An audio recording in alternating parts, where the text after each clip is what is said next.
ভারতের গুজরাটের আহমেদাবাদে দুর্ঘটনার কবলে পড়া এয়ার ইন্ডিয়া যাত্রীবাহী বিমানের ব্ল্যাক বক্স উদ্ধার করা হয়েছে।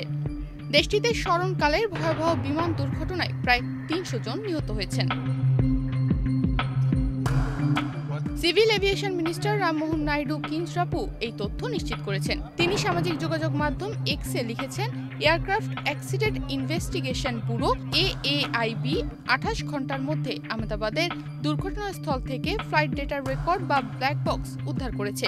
এটি তদন্তের একটি গুরুত্বপূর্ণ পদক্ষেপ। ঘটনার তদন্তে এটি ব্যাপকভাবে সহায়তা করবে। তবে বিমানের কি একটি ব্ল্যাক বক্স উদ্ধার করা হয়েছে নাকি দুইটি ব্ল্যাক বক্সই উদ্ধার করা হয়েছে তা তার পোস্ট থেকে নিশ্চিত হওয়া যায়নি। প্লেনে সাধারণত দুইটি ব্ল্যাক বক্স থাকে। এটি ছোট কিন্তু শক্তিশালী ইলেকট্রনিক ডেটা রেকর্ডার। একটি ককপিট থেকে শব্দ রেকর্ড করে, যাতে তদন্তকারীরা পাইলটরা কি বলছেন তা শুনতে পারে। রেকর্ড হওয়া যে কোনো অস্বাভাবিক শব্দ শুনতে পারেন। অন্যটি উচ্চতা এবং গতির মতো ফ্লাইট ডেটা রেকর্ড করতে পারে। ভারতের গুজরাটের আহমেদাবাদে স্মরণকালের ভয়াবহ বিমান দুর্ঘটনায় প্রায় ৩০০ জন নিহত হয়েছেন। বিমানে থাকা ২৪২ আরোহীর মধ্যে ২৪১ জনই নিহত হয়েছেন। বিমানটি আছড়ে পড়েছিল সেখানকার বিজে মেডিকেল কলেজের ছাত্রাবাসে। এতে সেখানেও ৫০ জনের বেশি মানুষ মারা গেছে। ১২ জুন বৃহস্পতিবার আহমেদাবাদে উড্ডয়নের পরপরই বিধ্বস্ত হওয়া এয়ার ইন্ডিয়ার বোয়িং 787-8 ড্রিমলাইনারের ব্ল্যাক বক্সটি পাওয়া গেছে।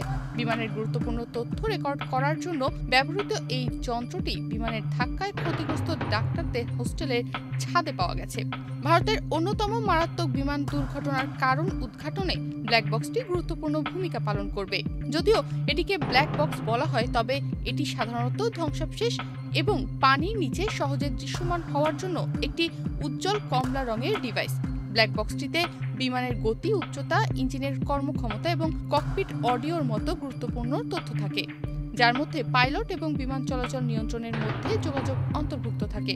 এটি চরম তাপমাত্রা, জল এবং তীব্র আঘাত সহ্য করার জন্য তৈরি, যা বিপর্যয়কর পরিস্থিতিতেও গুরুত্বপূর্ণ তথ্যের বেঁচে থাকা নিশ্চিত করে।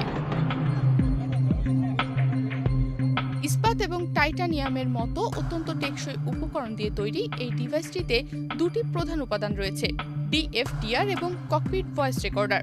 ডিএফডিআর প্রযুক্তিগত ফ্লাইট প্যারামিটার রেকর্ড করে, যখন সিভিআর ককপিট থেকে অডিও ধারণ করে, যার মধ্যে পাইলটদের আলোচনা এবং বিমান ট্রাফিক নিয়ন্ত্রণের সাথে রেডিও আদান প্রদান অন্তর্ভুক্ত।